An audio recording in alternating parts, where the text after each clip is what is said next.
नमस्कार, विराट 24 में आपका स्वागत है। खबर रीवा से है, जहां शासकीय भूमि पर एक पक्षीय कार्यवाही का आरोप लगा है।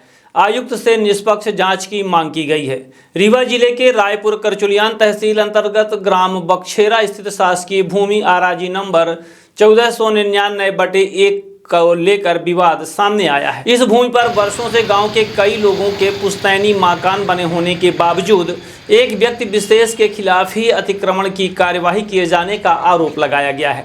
प्रभावित व्यक्ति द्वारा आयुक्त रीवा संभाग को दिए गए आवेदन में कहा गया है कि उक्त आराजी आबादी भूमि है, जहां बड़ी संख्या में ग्रामीणों के मकान निर्मित हैं। शिकायतकर्ताओं में से काशीनाथ तिवारी और रजनीश तिवारी सहित अन्य लोगों ने भी उसी भूमि पर मकान बना दिया है, लेकिन कार्यवाही केवल एक पक्ष के विरुद्ध की जा रही है। आवेदन में यह भी उल्लेख किया गया है कि रास्ता अवरुद्ध किए जाने की शिकायत पर तहसील स्तर पर जांच कराई गई थी, जिसमें पटवारी की स्थल पंचनामा रिपोर्ट में स्पष्ट किया गया है कि बाउंड्री निर्माण से किसी भी प्रकार का रास्ता अवरुद्ध नहीं हुआ है।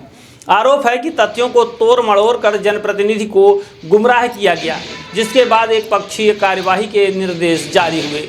पीड़ित पक्ष ने मंदिर भूमि पर भी अतिक्रमण होने का दावा करते हुए निष्पक्ष जांच की मांग की है।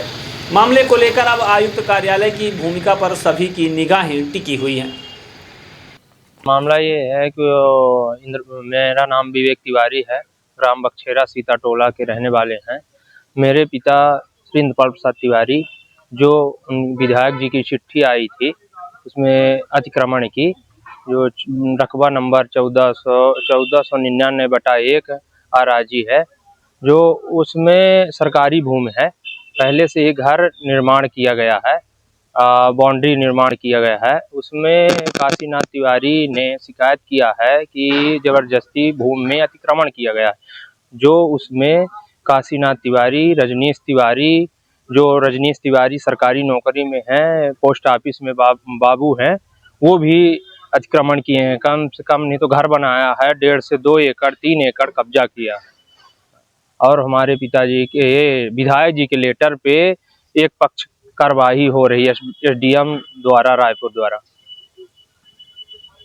ये जो कब्जा कर रहे हैं, आपको कहे ये बोल रहे हैं कि आप कब्जा कर रही है, अवैध कब्जा कर रही है? ये अवैध कब्जा पहले से ही था। वहाँ कब्जा पहले जितना था पूर्वजों का, उतना ये पूर्वज वहाँ वृक्ष लगाए थे, जो बड़ा है, पीपर है, नीम है, मंदिर भी है। वहाँ उनका घर हमारे घर से काफ़ी कम 200-300 मीटर नीचे है, तो भी वो आते हैं यहाँ विवाद करने के कारण। वो ऐसी सिचुएशन लाते हैं कि जो विवाद करने की संभावना बने, और हमारे पिता माता लोग जहाँ रहते हैं उनसे विवाद करने के लिए, जब हम लोग घर में नहीं रहते। तो आपके ऊपर भी आरोप लग रहा है कि हमारे हमारे ऊपर जब हम थे, जो वो विवाद करने आए, तो हम खरीदी केंद्र सगरा समिति में थे। वहाँ तहसीलदार साहब भी आए थे, हमारा ट्रैक्टर लगा था वहाँ, मैंने किराया में। तभी यहाँ हमारे फ़ोन आया कि ये आ रहे हैं, ये सरकारी मंदिर में चूना डाल रहे हैं। काशीनाथ तिवारी और रजनीश तिवारी ने चूना डाल, पटवारी जी को बुलाया था और बोला कि उनके सामने चूना डाल रहे हैं। जो हमको फ़ोन लगाया तो हम आए, तो यहाँ विवाद हो रहा था। काशीनाथ तिवारी, रजनीश तिवारी ने यहाँ जबरदस्ती चूना डाल रहे थे सरकारी भूमि पे। विधायक जी लेटर लिखे हैं, कौन विधायक है, कहाँ, क्या? विधायक जी गुड़ विधानसभा हैं, नागेंद्र सिंह जी हैं। क्या लेटर लिखे हैं? लेटर में ये है कि वो अतिक्रमण से उन 1499/1 को अतिक्रमण से मुक्त कराया जाए। एसडीएम जी को आदेश किया। हाँ, इसलिए हम यहाँ कलेक्टर महोदय के यहाँ और कमिश्नर साहब के यहाँ अपनी अर्जी देने आए हैं कि एक पक्ष हो रही कार्यवाही, इसमें हम भी चाहते हैं जो 1499/1 में जितने लोग अतिक्रमण किए हैं उनको भी हटाया जाए। नहीं, इसलिए मेरे पिताजी इंद्रपाल प्रसाद तिवारी जी को एक पक्षी कार्यवाही कर रहे हैं लोग।